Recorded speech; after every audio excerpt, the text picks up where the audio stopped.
Well, good evening, everyone, and welcome to Wednesday night check-in. It's Jeff here with you on this Wednesday night. I hope that you're having a great week, that you're doing well, that you're healthy, that you're happy, that you're staying focused on the person of Jesus in this season.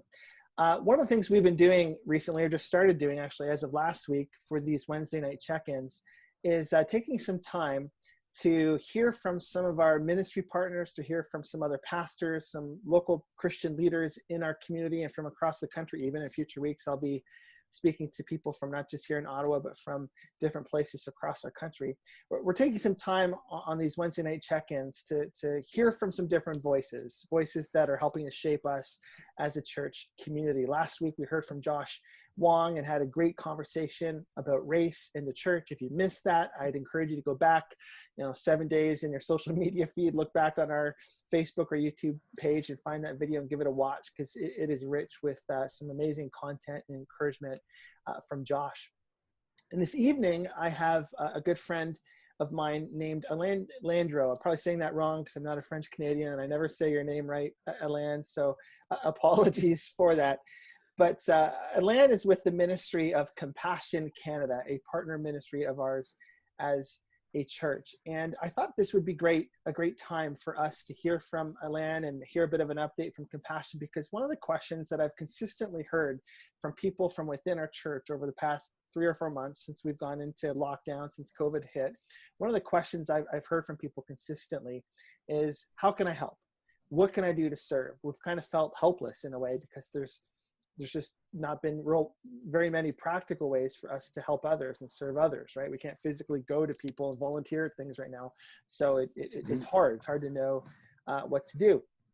And so one of the answers I've given to that question when people have asked me, what can I do to help others, is I've directed people to the Ministry of Compassion. Again, a partner ministry of ours as a church, a ministry that operates in what is it, over 100 countries across the globe. Alain, maybe you'll share that. I'm not sure of the exact numbers, but work around the globe with children, releasing children from poverty in Jesus's name. They just do incredible work. Kim and I were down in Guatemala just 2 years ago to kind of see on the ground what Compassion was doing at some of the centers there that we're partnering with as a church. And I just couldn't speak more highly of this ministry. Kim and I, we sponsor 3 kids through Compassion's ministry, and I've done so for years, and just think the world of this ministry. So when people have asked me, what can I do to help? I've said, sponsor a kid if you aren't already. Sponsor another kid if you can afford to do so.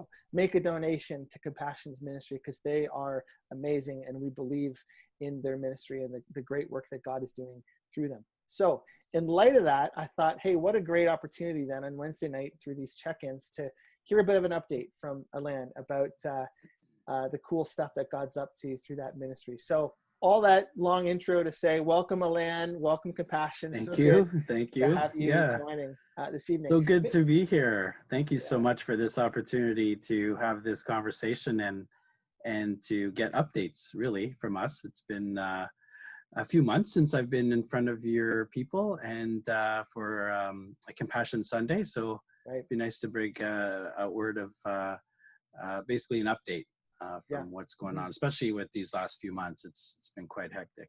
Yeah. Well, maybe we'll start, because I'm not sure many of our people would know you personally all that well. I know you attend Sequoia Church, which is a church, that's right, a good friend of ours, just in Barhaven. But maybe just tell us a little bit of your story. I'm always really, intrigued by leader stories, kind of how they end up in the positions of ministry that they are, how God has used their story to kind of equip them for the ministry that they're in now. Why don't you just tell us a bit of your story, about your family life, about how you've ended up in the position that you're in now, and what it is that you do for Compassion. Sure, that's great. I love sharing a little bit of that. I'll give you the high-level version of my testimony, and then talk about how I came into the role of Compassion. So, high-level testimony would be my wife and I moved to Barhaven, grew up a Catholic, looking for a church to start attending. Couldn't really find the motivation or really reason to go to Catholic church on Sunday. We knew we were starting our family, so we knew we needed to plug in somewhere. then one day, Sequoia Church, way back in the day, was giving out coffee at one of the intersections near our home here in Barrhaven. And my wife got stopped at the red light, and a cup of coffee on a tray with a sign that says free coffee, compliments of Sequoia Community Church. And we're like, my wife said, she doesn't even drink coffee. So that's the irony in this whole thing. She could have easily said, wave the guy off. No, I don't drink coffee. Save it for somebody else. She couldn't get that window down fast enough, grab that cup of coffee with the little package of cream and sugar. And inside was a track, an information pamphlet on Sequoia Church, on Church of the 21st Century. Check us out, Pastor Rick Lamott. And so my wife calls me, they're giving out free coffee at the intersection. So I boot out to try to get a free cup of coffee, which is ridiculous because I worked from home. Can't back miss then. out on free things though, right? If it's I free, know. you gotta have it. I missed out, and I got the green light both ways. So I didn't get my free cup of coffee. But anyway, my wife gets to work, reads the pamphlet, started to resonate. So obviously there was a crack in terms of a door being opened, and the Lord just kind of pushed that open a little bit more. And after some contemplation and some discussion, my wife and I, we decided to call Pastor Rick and just have a conversation about what's this church all about, because we had this desire to attend something. We had an element of faith that just wasn't being fulfilled, and we knew that that connection needed to be made. So the Lord provided this as kind of our faith journey start, I guess you could say. So shortly after we started attending Sequoia, which was in its very early days, we're talking 20, 30 people in service. A few months after that, we came to know the Lord. We were led to the Lord by Pastor Rick, and our faith journey began, and that was 20 years ago. Wow, so cool. So that's kind of our quick testimony for my wife and I. We got baptized in the Rideau River together. Wow. So that was special. One of the first outdoor baptisms that our church had done. So now, fast forward, I guess, in terms of how I ended up at Compassion, I was always aware of Compassion because when we started attending Sequoia, Pastor Rick's wife, Donna, was on the board of Compassion. So the Compassion Sequoia relationship actually dates back to the church plant. So ever since we started attending Sequoia, there were yearly presentations from Compassion. So I've heard about Compassion for 20 years, essentially, at least once a year. And we never sponsored all those other times. We never sponsored a child, all those other presentations before. But then there was there was one particular Sunday in one year where we decided to do it. And we're so thankful we did, because we have built that relationship. As many of your members know who have child sponsorships, is that relationship you build with your sponsor is just, it's incredible, just sharing those letters. So anyhow, I knew about Compassion for many years. And then these last few years, so I've been with Compassion for 2 years now. It'll be 2 years in July. Leading up to that, I just had this unsettled feeling in my life in terms of career direction. And I was working at an organization. Yeah. Sorry, go ahead. Yeah, I was working with an organization before, and I just didn't feel quite right. And then I saw an ad for a regional manager for Eastern Ontario for Compassion. I'm like, oh, I know Compassion. I know them quite well. I've been sponsoring for years. I've been to the field with my church. Sequoia has gone to Dominican as a church a number of times. And I've been on those trips. I've met my sponsor child. This was all pre me being employed at Compassion. So I had a really good knowledge. So I felt equipped enough and knowledge, confident enough to apply for the role. Sure enough, after 7 interviews in 3 months, they really do their due diligence, as I did. Both sides. Yep. I was offered the position, and it's been life-changing. I feel like I don't only have, this is not really a job for me. This is kind of a calling, which has been really, really special and transformational, in fact. That's great. Yeah. So God called you out of the marketplace and into this really incredible ministry to help fulfill that sense of calling that he's placed in your life. That's so cool. So good. Yeah. I love that encouragement too. I mean, for us as a church, we've often looked for ways to do the free cup of coffee type of thing, right? To the neighborhood, whatever it is, just to bless the neighborhood, to connect with people, our neighbors. And it's just so encouraging to hear a story like yours, to know that, hey, doing those free events or free giveaway things that you do, you just have no idea how God could use it. Like 20 years later. Our trajectory in life completely changed because of a cup of coffee. That's crazy. So I encourage everyone, any event that you guys put on in the community, get out and volunteer and interact with the community, because you never know whose life you're going to radically change. That's so good.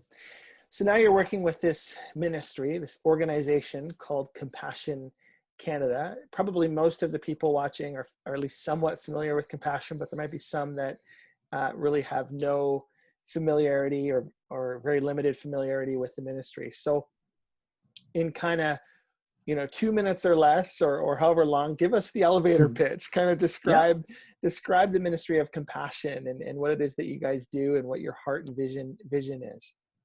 Sure. Well, Compassion Canada is part of a larger group from Compassion International, and there's 11 partner countries where we focus on holistic child development in the developing world. And we work in 27 countries across the world. And we have kind of 3 pillars that we kind of stand on firmly, so that we're Christ-centered, church-based, and child-focused. So the church-based is that we equip the local church in each of those communities, in each of those countries around the world, to be the hands and feet of Jesus. And our product, the way that the Canadian church helps, is through the child sponsorship and through donations. So the funding that they use to help their the children in the community and the families is through the child sponsorship and the donations. So when you sponsor a child, the funds go directly to that church for that particular child. So the child that you see on a child pack is the child you're actually helping. And that is what we do for the children, is provide for them in many ways. We provide for them. So basically you could look at it as spiritually, relationally, intellectually, emotionally, holistic, by providing them. So food, and so nutrition and clothing and education. And more importantly, I guess the biggest thing would be is that we introduce them to the opportunity to have a relationship with Jesus Christ. So we do give them a Bible, and we do encourage them to take that step of faith and invite Jesus into their heart. So the pastor is also the kind of the center director, I guess you could say. So holistic approach for child development, church run. So it's the pastors in the field that are doing the work, Christ-centered as well. Yeah. Having been there in Guatemala anyway, seeing I think we saw 3 or 4 different centers when we were there visiting. The language we were using was that this experience, this center experience, what the centers were doing was basically Sunday school on steroids. And not just Sunday school, but also Monday school, Tuesday school. It's every day after school program on steroids, like you said, providing food, nutritional classes, Bible teaching and lessons. And then each center kind of has their own specific needs and things that they speak to based on that community. But That's sometimes right. people have asked me, like, well, what is compassion? Like, what is it that they do in these centers? What is the center? And they have a hard time wrapping their head around the fact that it's actually a local church in a community trying to reach the Yeah. community. And so I tell Yeah. people, I say, imagine that we as the Gathering owned a building in Riverside South. We don't own a building. We rent space on Sunday mornings when we meet. But imagine we owned a church building and we lived in an impoverished area. Imagine Riverside South. I know it's hard to imagine because Riverside South and Barrhaven, kind of upper middle class communities.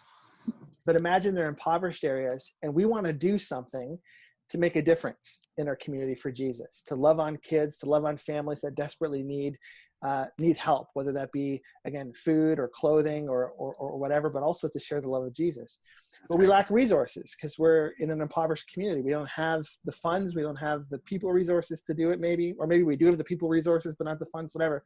So we get in contact with Compassion, and Compassion ends up funding through the sponsor program, this center ministry. And then we go out into our community, our impoverished neighborhood, and do ministry with different families and invite them into our centers. And can we run this program daily? Like that's basically what it is a church wanting to reach out to their impoverished community, not having the resources to do it, or maybe the know-how to do it. And Compassion comes alongside and helps them do it and do it well.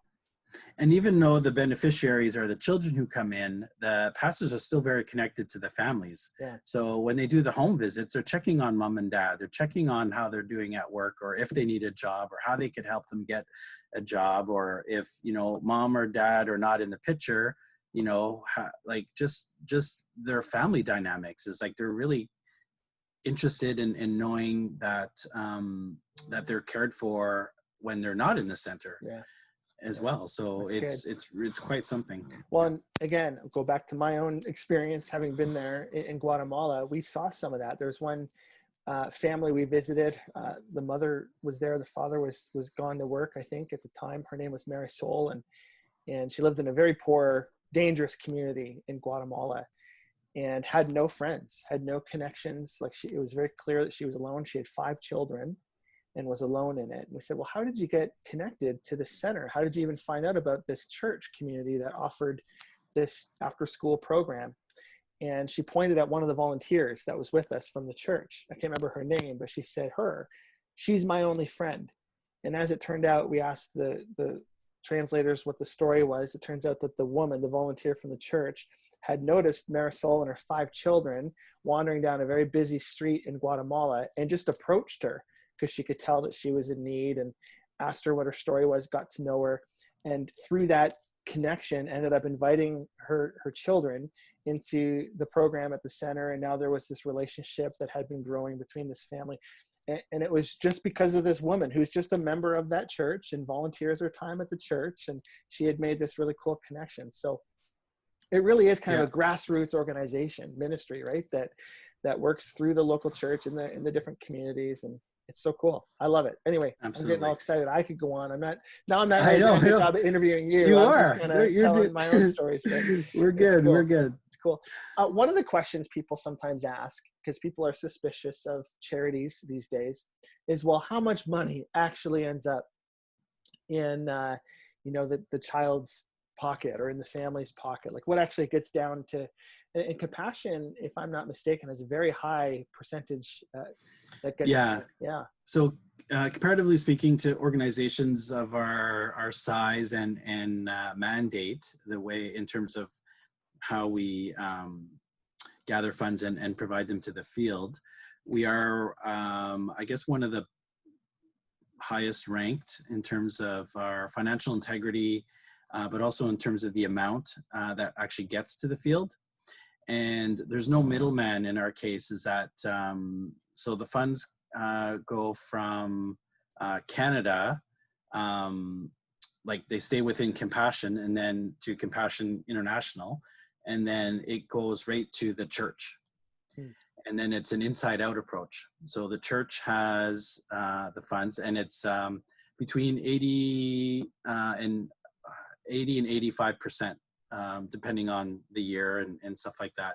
But we do have a threshold of not going less than 80. A good year would be 85, where 15% would be held for admin.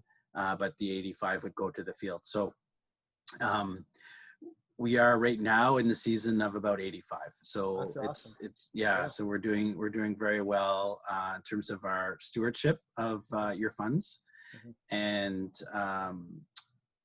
the pastor has the ability to kind of allocate those funds to a child. Every child has a binder that tracks their development in all areas. We said like holistic development. Every part of holistic child development is broken down in this binder and tracked in terms of their progress. You know, what are their needs, where do they need help, and where are they excelling, so that they could report to the national office, but also, you know, like tell, you know, their parents at home, you know, they're going to be super encouraged that their little son or daughter is thriving in the center, and that's because of the resources that get sent. Yeah, well, that's great. That's great. I just know that's a question people often ask is, okay, at the end of the day, how much money? Very valid. Yeah, that's very helpful. valid. Talk a little bit about the Ottawa Compassion Collective, which is a relatively new thing. Last few years, a bunch of pastors here in the community and the city have come together to kind of partner with Compassion in Guatemala. And so when we had you with us a few months back on our Compassion Sunday, we talked a little bit about that. Why don't you share a little bit of the heart and the vision behind the Ottawa Compassion Collective and some of the things we're doing together? Yeah. Well, I'm so thankful that I kind of came into this role with this kind of already brewing in the background. So I appreciate the fact that yourself and I guess 4 other pastors had already been to the field and kind of was already on your heart. And what I was able to do with the small group of you at first was to encourage an opportunity and foster an opportunity to get that message out to the rest of the city and see who else would want to be a part of it. So the Compassion Collective really is just an opportunity for churches in Ottawa to collectively come together and have a greater impact in a specific region, in this case Guatemala, and in more specifically in 4 centers in particular that we're going to start with, you know, for a number of years until saturation happens, but that probably won't be for a while. But there's lots of opportunity, and the impact that the 5 churches, but now after we've casted the vision to the city, we're up to 9 churches. Yeah, so good. So there's 9 churches in the city, folks, that are working together to have this great impact, not only in child sponsorship, but the vision of the collective is, of course, to have child sponsorship drives yearly, but also the opportunity to collectively pool money for specific fundraising initiatives in those centers. So, I mean, that's just unheard of. I mean, so now you have these, there could be a very small church who really may have felt at one time, oh, you know, what can my, you know, $1,000 do? Well, you add that $1,000 to 8 other churches who do, you know, maybe 5 from this church or 2 from this church. When you put all that together, next thing you know, you have a $20,000 donation or something. Just, you know, hypothetically, that, like, I mean, that's amazing for Ottawa to be a part of. Yeah, so good. Yeah, it's been a lot of fun kind of working with you, Alain, and other pastors in the city as we've kind of been dreaming about what this collective could actually look like. And so we had a meeting a while back, I guess a year ago, with a bunch of pastors in the city, kind of pitched the vision, and a few more signed up.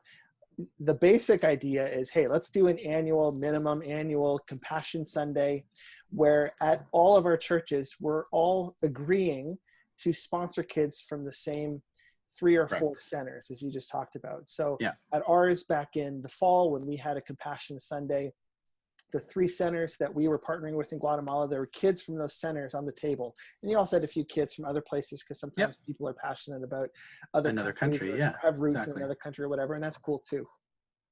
But the encouragement is to our community to, hey, let's sponsor kids from these same areas. So we're doing that. West Village is doing the same thing. Calvary Baptist Church downtown is doing the same thing. Church of the Messiah. We're all sponsoring kids. There's others as well.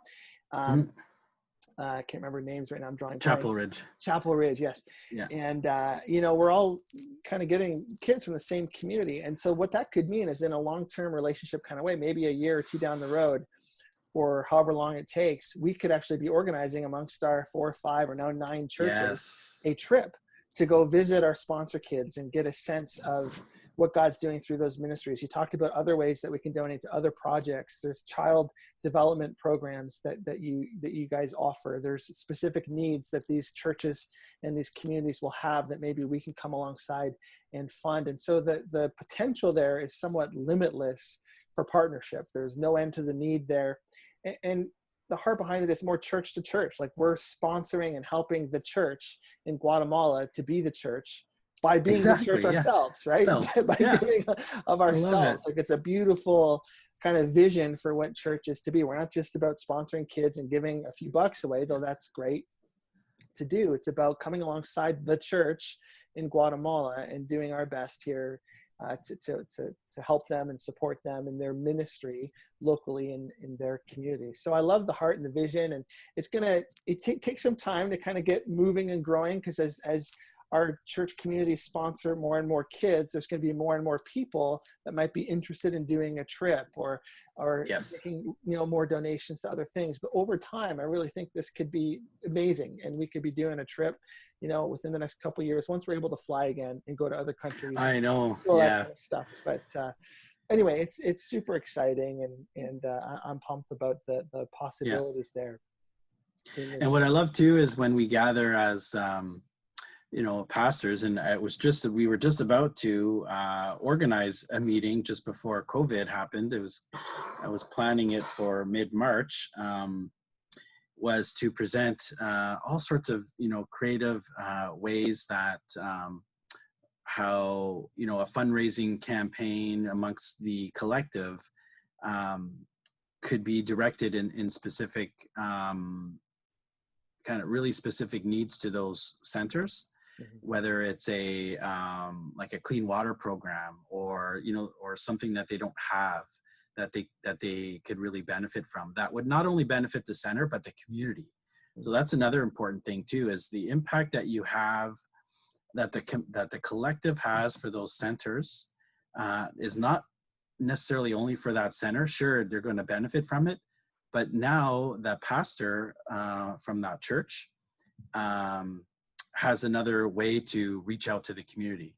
And so again, more ministry opportunity for that community. So it's such a cool thing. So good. Well, talk a little bit about some of the ways Compassion's ministry has been impacted by COVID. We're all obviously still feeling that in our own lives and in our own workplaces. And we know that different churches and ministries are in a way suffering and trying to respond to the suffering of others in their own way. How's Compassion been impacted by? Well, yeah, it's been quite hard. So as the same realities that we're facing here in North America in terms of things being shut down, that's also happening in the developing world, of course. So, there's temporary closures of the child development centers. So the churches aren't meeting either. So the center and the church are the same. So, right. So the churches aren't meeting, so the centers are closed. They've suspended, group activity, limited contact for home visits, for like the delivery of the medical supplies, hygiene kits, food, water. They're getting out, but they have to all follow, protocol and just being safe. So a lot of the same things that we're experiencing here in North America are actually happening there. But one of the things that that is frustrating, I guess, to us here in North America is in terms of trying to gather the news of what's really happening there. Because there's very little reporting and very little testing, we don't really know, I guess, the extent of what's happening. We know it's Sure. We know it's sad and we know it's devastating, because we are hearing of, unfortunately, I have to report that there are some pastors who have passed away from COVID, and some children as well. And those are going to be very, hard letters we'll have to send to those sponsors of those children. But unfortunately, just like here, there are a number of deaths directly related to COVID, and there are as well in the areas that we're working. So the national office of each of these countries that we work in have implemented the quarantine and all the same things that WHO would kind of tell the world, right? They're adopting as best as they can. Some of these communities, the reality is only one doctor for every 5,000 people. Can you imagine? That is so hard. So if someone, if you have a whole like a street of homes and COVID has kind of run through that part of the community, like that's not, what do you do? It's not looking good. So it's really, really hard. So all that to say is compassion is, I guess, doing what we can to basically come alongside the church in this time by giving them the freedom, the ability to manage the money in their bank account to care for immediate needs. So directly, the children are first. The beneficiaries of the centers. So we're bringing the care to the home because they can't meet at the center. We have to do what we can to bring, the nutrition, like the food, checking on their health and maybe some clothes, sometimes it's shelter. Because the other reality, I might be getting ahead of myself right now, but there's some countries that have impacted not only by COVID, but now throw in some natural disasters in there. And now, like in the Philippines and in El Salvador in particular, had natural disasters, and Brazil is one of the, I guess, hotbeds right now for COVID. So some of these countries are being impacted not only by COVID but by natural disasters. So we had to say to the pastors, please use your funds to care for your beneficiaries as you see fit. To increase, survival rates and just to come alongside them in that way. Yeah. Well, and like every organization, not-for-profit, church, you've had to make some pivots, right? Like this is an unprecedented time we're living in. Like who could have predicted that we'd be in lockdown mode like this globally, and that this pandemic would be sweeping across the globe the way that it has. So it sounds like Compassion is doing a great job, just kind of doing what needs to be done in order to continue to meet the needs of the people that you guys are serving. And so hats off to you guys, because I can only imagine how difficult and heartbreaking it is to see the pain and suffering. Because the reality is that the regular pain and suffering hasn't eased up, right? Like you mentioned, natural disasters. Exactly. That stuff still happens. The gang violence in the communities in Guatemala that we visited still exists. The poverty is still there. There's still a scarcity of food and all the regular challenges. The spiritual climate, right? I'm sure the anxiety levels have increased in these communities. Like we've seen, anxiety increase in our bubble of Riverside South and Barrhaven, where we've all got our nice big homes and can kind of stay home in lockdown within the confines of our 2,500 square foot homes. But imagine living in a shack, without proper sanitation and all the things that are needed to protect yourself. Like the fear levels, anxiety must be through the roof in some of these communities. And so my heart certainly is breaking and has been broken as I've considered some of those realities. And again, I come back to that question, like, what can I do? What can we do as a church to do something about this? Because heartbreaking. On that, for those who do sponsor a child, I encourage you to continue to do so. I know the reality of COVID impacting North American families for sure. We're definitely sensitive to that. However, if you have the means to continue your child sponsorship, we certainly encourage you to do so, because just because all the activities in the centers closed doesn't mean the expenses have stopped. Right. In fact, some of the churches have a lot more figuring out, because little bit more, they have to travel to a hub to get, mass quantities of medical supplies and hygiene kits and extra food. So there's just a little bit more involved instead of having stuff delivered, and they have to go get it. And then, so it's just really a difficult time logistically for the church in the field. And the continued resources that come from child sponsorship are actually quite important, especially during this time. So keep going. If you sponsor a kid, don't stop. Like when someone stops sponsoring a kid, it's not like they just get picked up by someone else, right? Like that's kind of it until they do. And probably a lot of the times they don't. So really want to encourage you, if you sponsor a kid, don't stop sponsoring a kid. Keep going. If you aren't sponsoring a kid, or if you're able to sponsor another one, do it. Go to compassion.ca or contact myself, Jeff at thegatheringottawa.com, or Alain, and we can set you up with one of the centers, with a child from one of the centers that we're partnering with. Yeah, that would be great. Ottawa Compassion Collective. People can also make donations, right? It just right. So we have we've launched a campaign called We Rise as One, and it's basically a campaign for this season, I guess you can say. So at first it originated specifically for COVID, but then we realized, oh my goodness, there's so much other stuff happening that's impacting centers because of natural disasters. So this is just one great big pool of funds for disaster relief. So I know that for those who sponsored children, there was an option to add $10 that go into a global relief fund.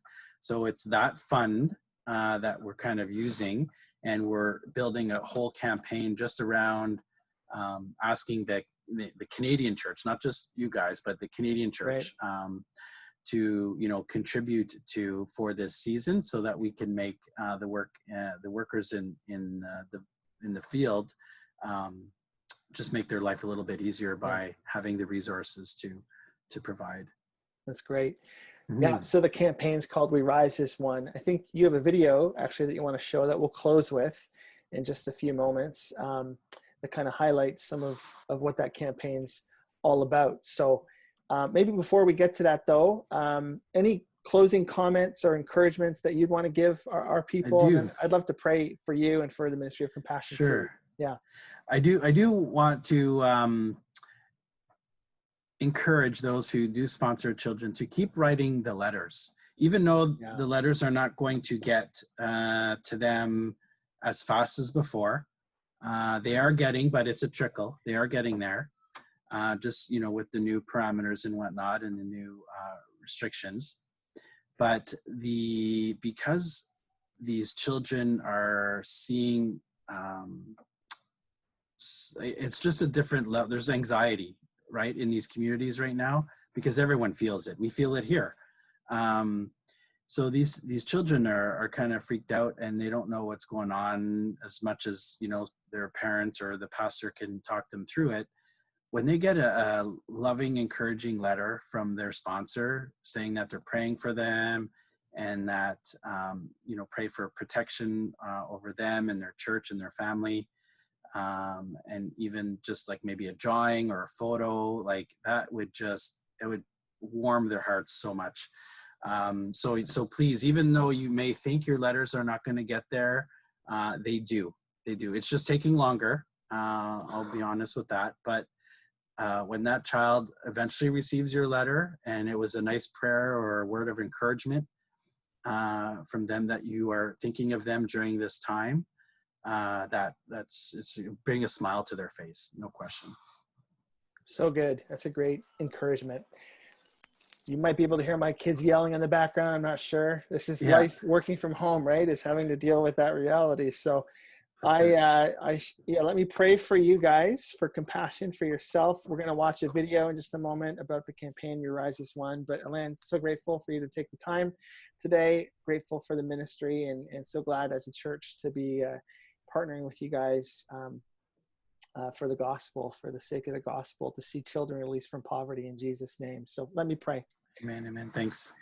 Jesus, thanks so much for Alain's heart. Thank you for the story that he shared earlier too, of how you used a cup of coffee from people who love you from Sequoia, and you used that to bring him to saving knowledge of yourself, into relationship with yourself and his wife as well. And so grateful for that story and that encouragement, that reminder to us as a church that we got to be faithful. We got to continue to be faithful to share the good news of others by loving people well, by being generous, because we just have no idea as we take those steps how God might use it. And here we are with Alain 20 years later, and he's serving in the role that he is. And it's so good, so cool to see how the kingdom has grown through Sequoia and through Alain and his family as well. And just pray that you bless them. Bless Alain on this Father's Day too. And just pray that he'd know the Father's love, your love for him, and that he'd be able to extend that same love to his kids and to those that you've placed in his life. And we do pray for the ministry of compassion, and like many ministries and organizations, they've been impacted in a really challenging way by COVID. And I just pray that you continue to give the leaders of compassion wisdom as they respond to that. Give them the resources, the funds that they need to continue to reach out. Be with the local pastors and volunteers and all the churches in Guatemala and around the globe that are reaching out to their communities with the love of Jesus. God, continue to protect those pastors. His heart breaks to hear the stories of some that have passed away and children that have passed away, God, but we pray for no more of that. You'd protect and provide the healthcare and all the resources and energy, passion, spiritual energy from the power of your Spirit that is needed to continue to bring the message of Jesus, the hope of Jesus, to a hurting and broken world in this season. And pray that you'd move in our hearts as well, God, to be more generous, to be more compassionate with our lives and with the resources you've entrusted to us. And if you're calling any one of us to step up and to sponsor a child or to do something, to make a donation, God, give us the courage to do that, the willingness to step into that. In Jesus' name we pray. Amen. Amen. Well, thanks so much, Alain. Oh, thank you. What a great conversation. Yeah, I know it's hard to cut it short because it feels like we could keep going for a long time, just chatting about this ministry. So yeah, well, thank you for the opportunity to for allowing me to provide an update for everyone. God bless everyone. Love you guys. It's great. And we're going to check out this video. We Rise as One campaign. So yes, stick around and check out this video as we wrap up. Have a great week, everybody.